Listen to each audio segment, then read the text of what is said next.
Jagrata. There are just very deep universal laws, universal truths. And once you adhere to them, you learn them, you become one with them, then they are applicable at all times in every single thing you do. Focus and one-pointedness of purpose is one such universal truth. The human mind jumps like a monkey from place to place, subject to subject, thought to thought. You're not going to stop this. It is the nature of the mind. Great masters have taught this. It is the nature of the mind. Monkey mind. You have a monkey mind. Likes to jump around from tree to tree. Wherever you go, wherever you do, it may or may not go with you. It goes where it wants, when it wants. Monkey mind. It's so deep. If you realize there is nothing wrong with this. The hand has 5 fingers, the foot has 5 toes, and the mind is monkey mind. The question is not whether the mind jumps around. It is always a question of whether you go with it. Lots of things in this world are free to come and go. If you went with every one of these, you would never get anything done. You would never have any successful relationship with anybody, because every single thing comes and goes. Maybe the rain comes, you have to leave your home to go with it. Maybe the wind comes, you have to go leave all your friends and family to stay with the wind. You let all kinds of things come and go. So you let monkey mind come and go. You let it say what it needs to say. You let it jump where it needs to jump. You just let it be in accordance to its nature. If you learn to do this, you have a chance at one-pointed focus. They will erroneously teach you that before you can have one-pointed focus, your mind must become one-pointedly focused.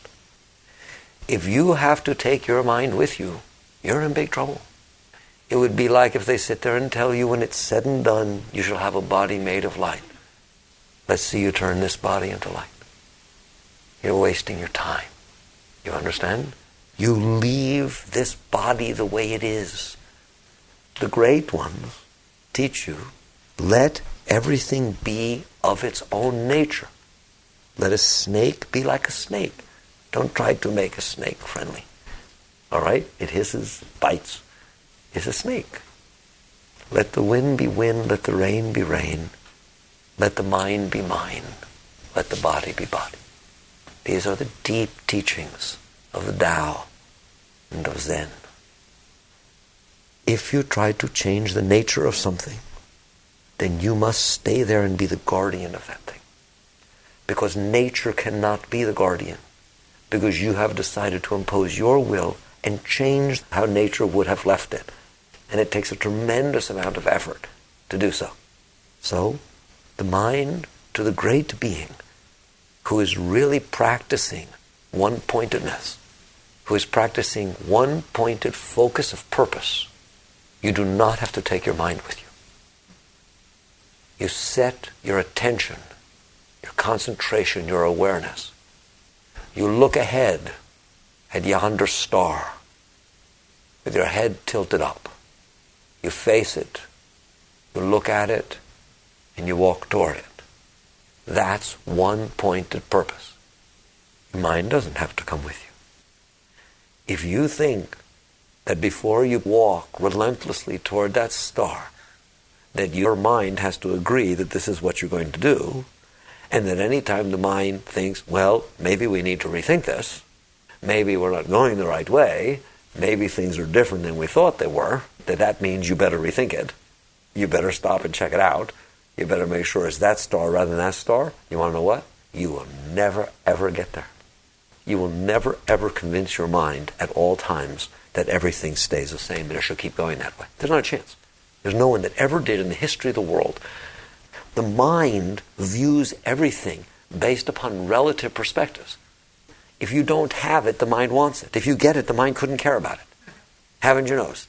The mind will think about absolutely nothing but that new car. Nothing. It just wants that new car. It won't stop thinking about it.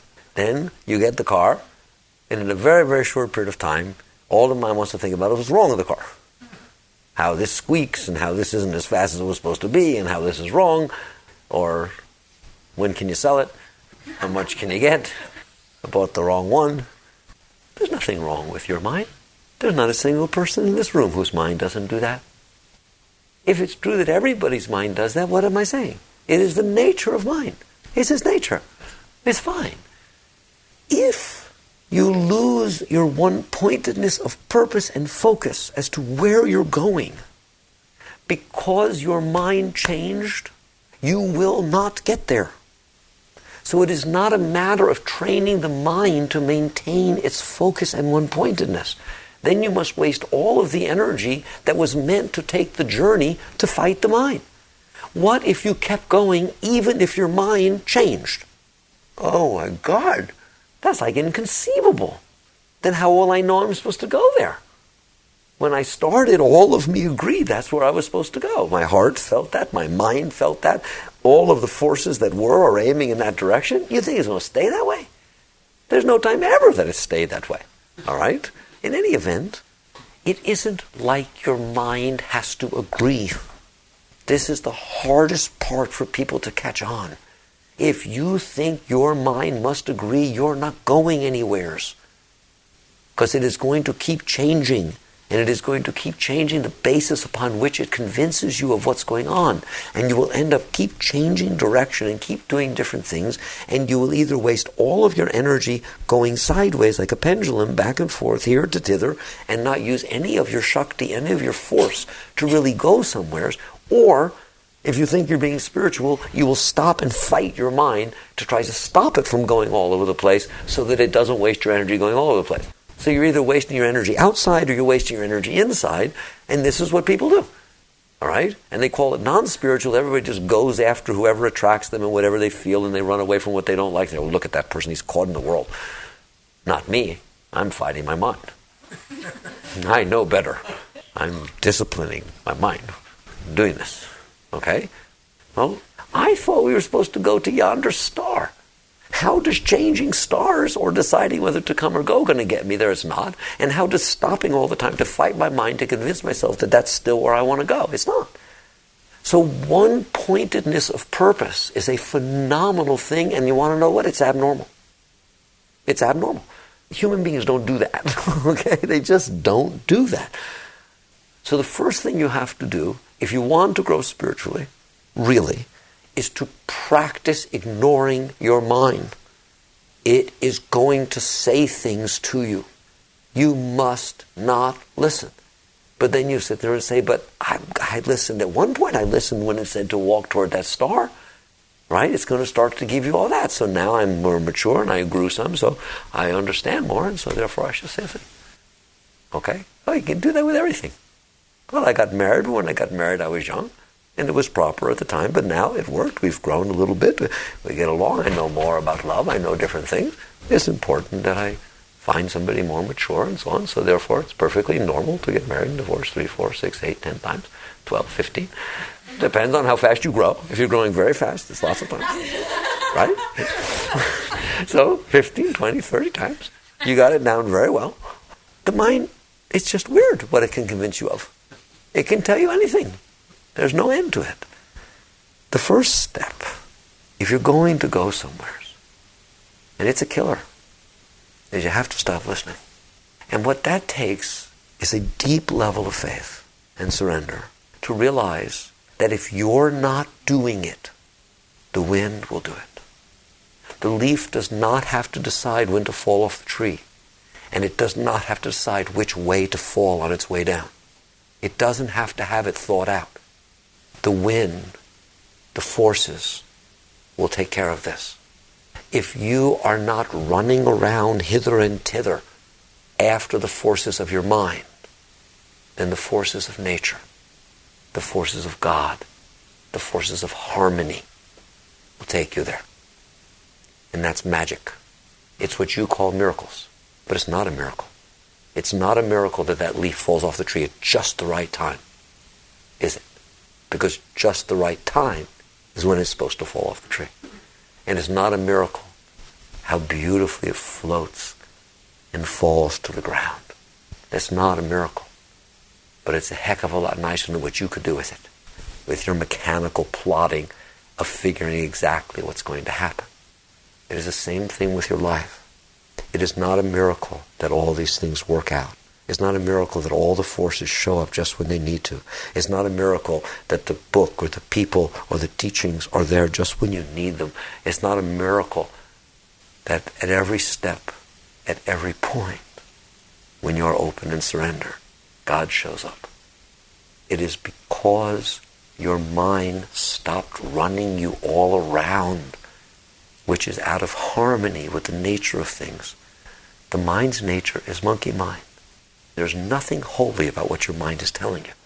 God does not need to talk to you through monkey mind.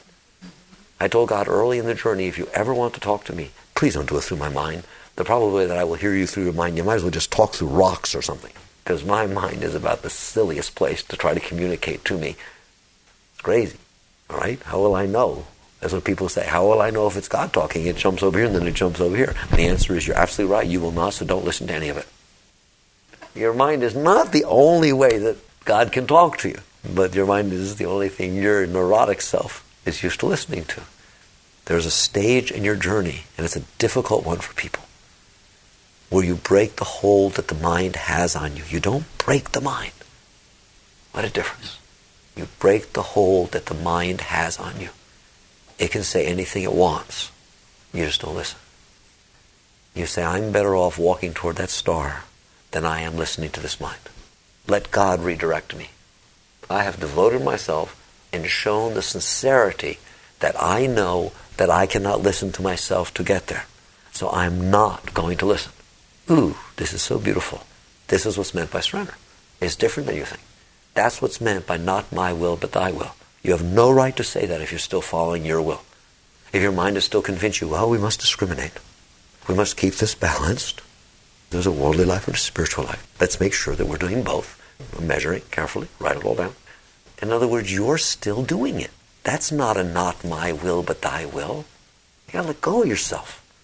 And you literally do it by standing there and your mind is sitting there saying, oh, I don't feel right about going to that store anymore. I was wrong. I shouldn't be getting married now. I know I shouldn't be getting married now, even though it's my wedding day. Right? Lots of people's minds do that. But they still get married. See, they learned it. And if they did not have that one pointedness of purpose, there wouldn't be so many people getting married. And if everybody listened, oh, I want to have a baby. I think it's time to have a baby. And then we said, oh, you got to take care of the baby. And it poops in the diapers all the time. And then you can't travel as often as you can travel. Maybe we shouldn't have the baby. Yet, people maintain a fixity of purpose sufficiently to where marriage happens, babies happen, people go to work. Imagine how many times Einstein wanted to give up on that formula. Imagine how every time anything happens, people reach points where their mind is telling them, this is stupid, this is not going to work, this is absurd, I'm just wasting my time. Do you understand that? There's no great thing that ever happened, ever, that the person of greatness did not go through that stage. Please understand that. It is the persistence, the one-pointedness of persistence that takes you past those stages, that creates greatness. Nothing else. So basically, one-pointedness of purpose means the ability to ignore your mind and move toward that which you set, which was beyond your mind. The problem is that the mind happens to be fairly easy to work with compared to the next stage. Once you have managed to ignore your mind, the next thing you're going to have trouble with is your heart. This is not philosophy. This is guaranteed. Once you start feeling something, whoa, that seems real. If you just all of a sudden just feel this isn't right, or this is right, or I really don't like this anymore. I liked it before. Ooh, I don't like it. How do you know? My heart hurts. Or my heart is attracted or repulsed by something. All right? I guarantee you, if you listen to that, you're going nowheres. And I don't know if anybody ever told you this before, but it's time we had a person-to-person talk. Because that heart's about as fickle as the mind. That heart will open or close with a drop of a feather. Anybody noticed? Unbelievable. All right? I want that car so bad. It's the most beautiful car. I've wanted it for 3 years. My heart gets all excited every time I see it. That's just so great. Then all of a sudden you open a magazine. It says, this car is better. I want that car. How long does it take? How long does it take for the heart to change, to shift? 1/1000th of a second. The only thing faster than mind is the heart. That's interesting. I know none of you have ever experienced the heart opening and closing in about 1/1000th of a second. That's about how fickle the heart is. You want to worship the heart? Have fun. There are people who worship monkey mind. It's deeper than the mind. And it is deeper than your human heart. Because your human heart can open and close, you cannot let that be what guides your ship. So, you're sitting here aiming, one-pointedly focused.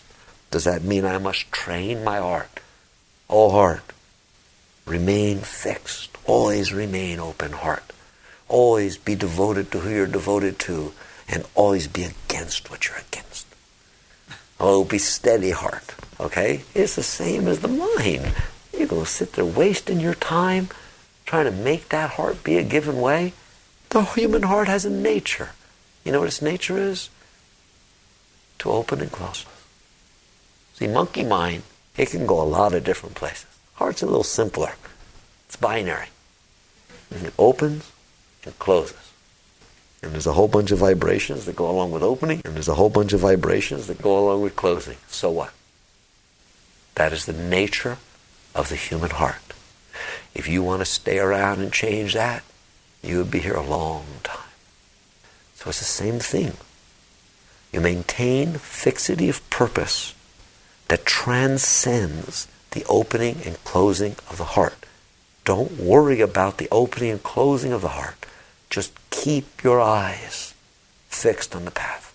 You just keep your eyes absolutely, completely, one-pointedly fixed. You keep your intention fixed. The fact that your resources, the tools of mind and heart that are around you, that help you to carry out the inspiration, the thought, the direction, the fact that they cannot remain fixed, that's okay. Intention, the Buddhists teach intention. One-pointed purpose. That's what intention is. And so you set your intention on something that is beyond your mind and beyond the wavering of the human heart. And you don't take it off. And you will have a struggle. The mind is strong, and it will come up with phenomenal arguments as to why you should listen to it. It's going to come up with some good stuff. And the heart, yes, indeed. Your heart to make you feel sorry for it. You keep walking. Keep on going. Just keep going. Because you're moving through a continuum of vibrations. Please understand that. One of the greatest things you have to learn to do, and we've discussed this in a different angle before, we talked about the ability to withstand the changes in the Shakti. You must be able to withstand, stand unchanged while it changes. You must be able to withstand monkey mind. You must be able to withstand fickle heart, human heart. So when these two forces are free to do their dance, and most people, they don't stand a chance. Can you see that moving around here, the mind? And you know what's terrible? If the mind would sit there saying, boy, I really hate that, this is terrible, while the heart was feeling love, at least that would be confusing. But the trouble is they always agree with each other. Almost always. And so you're standing in there and the mind is saying, God, I can't stand that. And the heart's going, right? Or, God, this is worth leaving house and home for. And the heart's going, yeah. They are in complete concurrence, these two, all right? The mental body and the emotional body vibrate very, very close to each other because the Shakti passes between both of them. And vibrations, because they're subtle bodies, the vibrations transfer very easily. So when the mind starts feeling negative, the heart feels negative, and vice versa. So now the soul is sitting in there, the consciousness is sitting in there, and it knows it's supposed to keep fixity of purpose. But the trouble is it was using mind for its fixity of purpose. So what does it mean? It means don't base it upon mind. It can't be based upon mind. And it's the same with heart, and I know that's very hard for you. It is the same with heart. It must be beyond mind, it must be beyond heart. If you say, I love you, I don't want there to be a reason, because that reason will change. And if you say, I love you, I don't want it to be because you feel open around or attracted toward, because that too will change. It all goes through its cycles, doesn't it? You've been alive long enough. It goes through its cycles. That is its nature. So when you say, I love you, or I love, or I will do this, it has to be for no reason at all, except for that's how it will be. Period. Period. Let the mind create all of its distractions, and let the heart go south. And guess what? It will still happen. It will still happen. Why? Because I pointed myself that way. And that is what it means when it says, I have made thee pole star of my life. Though my sea is dark and my stars are gone, still I see the path through thy mercy. How can it be the Master, enlightened Master, wrote those words? Because he too walked through those stages.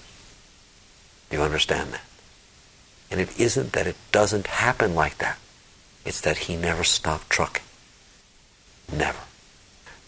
Your commitment is what matters. It is the intention of purpose that matters. Not the understanding and not the feeling. The intention of purpose. And it requires that you ignore your mind, no matter what it says to you, and that you are able to stand in the face of the open and closed heart and be completely unmoved. Give me that person who can stand in that storm and keep his wits amongst him, the one who is just focused on purpose. And don't ask me what purpose. It doesn't matter. What matters is that you are not going with the variations of mind. What matters is that you are not going with the fluctuations of heart. Even if your purpose was not completely pure or intelligent when you started, the universe will turn somersaults to make it that you end up where you belong. You will not even see how it changed. It is God's job that if you have let go of the mind as your guide, and you have let go of the heart as your guide, and you are just leaning on the absolute to guide you, with one pointedness and fixity of purpose, saying to God, you blow me to you. You pull me to you. Because I have nothing to hold on to. It does not mean there's not a mind. It does not mean there's not a heart. I float above them, holding on to nothing. Now you're free of that bondage. And the wind, the subtle winds of God, can blow you to places that are beyond your comprehension. That is fixity of purpose. You have it in your work. You have it in your relationships. You have it with your children. You have it with your sadhana. There are to be no reasons for any of these things except that that's the way you're aimed. The important point is that you will become free inside. Free of your mind. Free of your heart. And cease to be bound by these things. Now how will you do that? I told you. By standing there. You have to stand there. And if you can make deep commitments of purpose, there are deep ones. As you get clarity, there will be some lights that shine in front of you. Turn your mind to them. And though they go away, and everything inside of you changes, never ever take your eyes off of that. You make those deep, heartfelt commitments. That's all. You make them to God. It's so beautiful. And then see what changes it puts you through. It's higher than meditation. Do you understand that? It's higher than anything you can do. It will purify your being. So, we were discussing one-pointedness of purpose. Intention. You've heard that Buddhist word. Intention. It's very deep, isn't it? You work with these things and you'll free yourself from your mind and free yourself from your heart. And when the soul is no longer bound to the mind or bound to the heart, it has no more anchors. And it will float like a kite in the breeze. And the wind will come and it will blow it where it wants it to be. And God's work will be done. Jagrata.